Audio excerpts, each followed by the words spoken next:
বিসমিল্লাহির রহমানির রহিম। প্রিয় দিনী মা ও বোনেরা, আসসালামু আলাইকুম। আজকে আমরা যে বিষয়টি জানব, একটা সন্তান জন্ম নেওয়ার পরে ইসলামের দৃষ্টিতে সন্তানটি ভূমিষ্ঠ হওয়ার পরে 8টি করণীয় কাজ রয়েছে। যে 8টি করণীয় বিষয়টি আমরা অনেক দিনই মা বোনেরা জানি না। তা আসুন আজকে আমরা সে সম্পর্কে আলোচনা করব। সে সম্পর্কে আলোচনা করার পূর্বে অবশ্যই আপনারা আমার চ্যানেলটিকে সাবস্ক্রাইব করে রাখবেন। চলুন শুরু করা যাক। ইসলামে সন্তান ভূমিষ্ঠ হওয়ার পর 8টি করণীয় কাজ। 1 নাম্বার, আল্লাহর প্রশংসা করা। সন্তান ভূমিষ্ঠ হলে আল্লাহর প্রশংসা করা, শুকরিয়া আদায় করা ও সন্তানের জন্য দোয়া করা উচিত। পবিত্র কোরআন ইব্রাহিম আলাইহিস সালাতু ওয়াস সালাম সম্পর্কে বলা হয়েছে, সন্তান লাভের পর তিনি কৃতজ্ঞতা জানিয়ে বলেছেন, সব প্রশংসা আল্লাহর, যিনি বৃদ্ধ বয়সে আমাকে ইসমাইল ও ইসহাককে দান করেছেন। নিশ্চয় আমার রব দোয়া শুনেন। তাহলে 1 নাম্বার যে বিষয়টি, সন্তান ভূমিষ্ঠ হওয়ার পর আমরা 1 নাম্বার যে কাজটি করব সেটি হচ্ছে আল্লাহ তাআলার দরবারে শুকরিয়া আদায় করা এবং কি দোয়া করা। প্রিয় দিনী মা ও বোনেরা, 2 নম্বরে যে কাজটি করবেন, প্রিয়জনদের সুসংবাদ দেওয়া। সন্তান ভূমিষ্ঠের সুসংবাদ প্রিয়জনদেরকে জানানো নবীদের সুন্নত।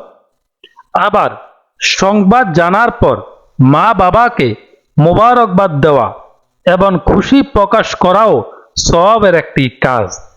পবিত্র কোরআনে ইরশাদ হয়েছে, হে জাকারিয়া, আমি তোমাকে একটি পুত্র সন্তানের সুসংবাদ দিচ্ছি, তার নাম হচ্ছে ইয়াহিয়া। আগে কাউকে আমি এই নাম দেইনি। অত্যন্ত গুরুত্বপূর্ণ বিষয়। সন্তান জন্মের সংবাদ পেলে তার জন্য কল্যাণ ও বরকতের দোয়া করা। তাহলে 2 নম্বরে যে জিনিসটি আমরা জানতে পারলাম, সন্তান জন্ম নেওয়ার পর প্রিয়জনদেরকে সুসংবাদ আমাদেরকে দিতে হবে। অর্থাৎ আপনার সন্তান হয়েছে, আপনার আত্মীয় স্বজন প্রিয়জনদেরকে আপনি সুসংবাদ দিতে হবে। এখন আমরা জানবো 3 নম্বর যে কাজটি। প্রিয় দিনী মা ও বোনেরা, 3 নম্বর আমরা যে কাজটি করব সন্তান ভূমিষ্ঠ হওয়ার পর, 3 নাম্বার হচ্ছে আজান একামত দেওয়া। সন্তান ভূমিষ্ঠ হওয়ার পরই ডান কানে আজান দেওয়া সুন্নত। আবু রাফে রাদিয়াল্লাহু তাআলা আনহু বর্ণনা করেন, ফাতেমার ঘরে হাসান ইবনুল আলী ভূমিষ্ঠ হলে আমি রাসূলুল্লাহ সাল্লাল্লাহু আলাইহি ওয়াসাল্লামকে তার কানে আজান দিতে দেখেছি। আবু দাউদ এবং তিরমিজির কিছু কিছু বর্ণনায় বাম কানে একামত দেওয়ার কথা এসেছে।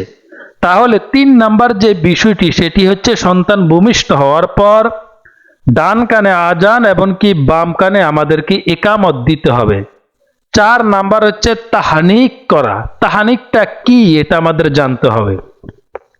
ইমাম নববী রহমতুল্লাহি আলাইহি বলেন, সন্তান ভূমিষ্ঠ হলে খেজুর দিয়ে তাহানিক করা সুন্নত। অর্থাৎ খেজুর চিবিয়ে নবজাতকের মুখের তালুতে আলতোভাবে মালিশ করা এবং তার মুখ খুলে দেওয়া, যাতে তার পেটে এর কিছু অংশ প্রবেশ করে। খেজুর সম্ভব না হলে অন্য কোনো মিষ্টি দ্রব্য দিয়ে তাহানিক করা যেতে পারে। তাহলে 4 নাম্বার যে বিষয়টি আমরা জানলাম সেটি হচ্ছে সন্তান ভূমিষ্ঠ হওয়ার পর খেজুরকে চিবিয়ে তার হাতের তালু এবং পায়ের তালুতে মালিশ করে দিতে হবে, অথবা মধু, চিনি, মিষ্টি জাতীয় কিছু, যে কোনো কিছু মিষ্টি জাতীয় কিছু সন্তানকে অল্প পরিমাণ খাওয়াতে হবে, যাতে করে তার কিছুটা অংশ তার পেটে যায়। 5 নাম্বার যে বিষয়টি সন্তান ভূমিষ্ঠ হওয়ার পর করবেন, মাথা মোড়ানো ও সৎকা করা। ছেলে বা মেয়ে হোক, জন্মের 7ম দিন চুল কাটা এবং চুলের ওজন পরিমাণ রূপা সৎকা করা সুন্নত। আলী রাদিয়াল্লাহু তাআলা আনহু থেকে বর্ণিত, রাসূলুল্লাহ সাল্লাল্লাহু আলাইহি ওয়াসাল্লাম হাসানের পক্ষ থেকে একটি বকরি আকিকা দিয়েছেন এবং বলেছেন, হে ফাতেমা, তার মাথা মুন্ডন করো এবং তার চুলের ওজন পরিমাণ রূপা সৎকা করো। তাহলে 5 নাম্বার যে বিষয়টি আমরা জানতে পারলাম, সন্তান ভূমিষ্ঠ হওয়ার পর যখন সন্তানের 7 দিন বয়স চলে, তখন তার মাথা, ছেলে হোক বা মেয়ে হোক, তার মাথার চুলগুলোকে কেটে দিতে হবে এবং ওই চুলটাকে আপনি ওজন করতে হবে।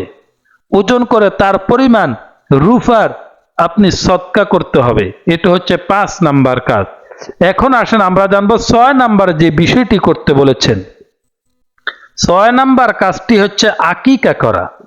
নবজাতকের পক্ষ থেকে পশু জবাই করাকে আকিকা বলা হয়। অনেক আলেমের মতে আকিকা সুন্নতে মুআক্কাদা। ইবনে আব্বাস রাদিয়াল্লাহু তাআলা আনহু বলেন, রাসূলুল্লাহ সাল্লাল্লাহু আলাইহি ওয়াসাল্লাম হাসান ও হোসাইনের পক্ষ থেকে একটি করে বকরি জবাই করেছেন। আনাস রাদিয়াল্লাহু তাআলা আনহু এই বর্ণনায় 2টি বকরি কোথাও এসেছে। ইমাম মালিক রাহমাতুল্লাহি আলাইহি বর্ণনা করেন, রাসূলুল্লাহ সাল্লাল্লাহু আলাইহি ওয়াসাল্লাম বলেছেন, যার সন্তান হয় সে যদি সন্তানের পক্ষ থেকে আকিকা করতে চায় তবে তা করা উচিত। প্রত্যেক সন্তান তার আকিকার বিনিময়ে বন্ধক হিসেবে রক্ষিত। 7ম দিন তার পক্ষ থেকে আকিকা করো, নাম রাখো ও চুল কাটো। ছেলের পক্ষ থেকে 2টি এবং মেয়ের পক্ষ থেকে 1টি ছাগল আকিকা করা সুন্নত। তাহলে আমরা 6 নাম্বার যে বিষয়টি জানব, সন্তান জন্ম নেওয়ার 7ম দিন 7 নম্বর দিনে রাসূল সাল্লাল্লাহু আলাইহি ওয়াসাল্লাম বলেছেন, সন্তানের চুলগুলোতে সন্তানের চুল তুমি কেটে কাটো এবং ওই চুলটাকে ওজন করো, ওজনের পরিমাণ রূপা তুমি সদকা করে দাও। এমনকি নবীজি বলেন, সন্তান জন্মের 7 দিন পরে সন্তানের নাম রাখা। কিন্তু আমরা অনেকে ভুল করে থাকি, সন্তান জন্মের আগে এবং সন্তান জন্মের দিনেই নাম রাখি না। নবীজি বলেন, সন্তান জন্মের 7 নম্বর দিন তুমি নাম রাখবে। কিভাবে রাখবে? সন্তানের নামে তুমি আকিকা করবে, অর্থাৎ সন্তানের নামে তুমি একটি, যদি ছেলে হয়, যদি তোমার পক্ষ থেকে ছেলে হয়, যদি ছেলে হয় তাহলে তুমি 2টি ছাগল অথবা বকরি তুমি কি করবে? আকিকা করবে। যদি মেয়ে হয় তাহলে তুমি 1টি আকিকা করবে। 7 নাম্বার যে বিষয়টি সেটা হচ্ছে অর্থবাচক নাম রাখা।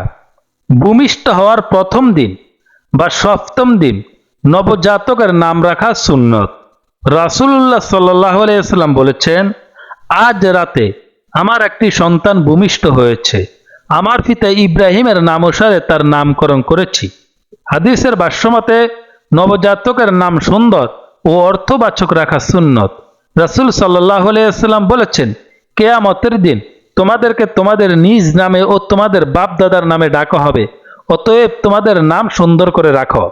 তাহলে 7 নাম্বার যে বিষয়টি, সন্তান জন্ম নেওয়ার পর 1ম দিন অথবা 7ম দিনে নাম রাখা সুন্নত। তোমরা অর্থবাচক নাম রাখবা, যেই নামের একটি সুন্দর অর্থ হয়। নবীদের নামের সাথে মিলিয়ে নাম রাখবা, ওলিদের নামের সাথে মিলিয়ে নাম রাখবা। 8 নাম্বার হচ্ছে খতনা করানো। খতনা করানো সুন্নাত। কোন কোন হাদিসে জন্মের 7ম দিনে খতনা করানোর নিয়ম রয়েছে। জাবের রাদিয়াল্লাহু তাআলা আনহু থেকে বর্ণিত, রাসূলুল্লাহ সাল্লাল্লাহু আলাইহি ওয়াসাল্লাম হাসান এবং হুসাইনের 7ম দিন আকিকা দিয়েছেন এবং খতনা করিয়েছেন।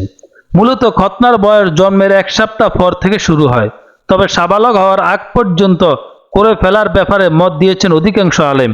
অত্যন্ত 8টি গুরুত্বপূর্ণ বিষয় নিয়ে কথা বলেছি। অবশ্যই আপনারা আমার চ্যানেলটিকে সাবস্ক্রাইব করে রাখবেন।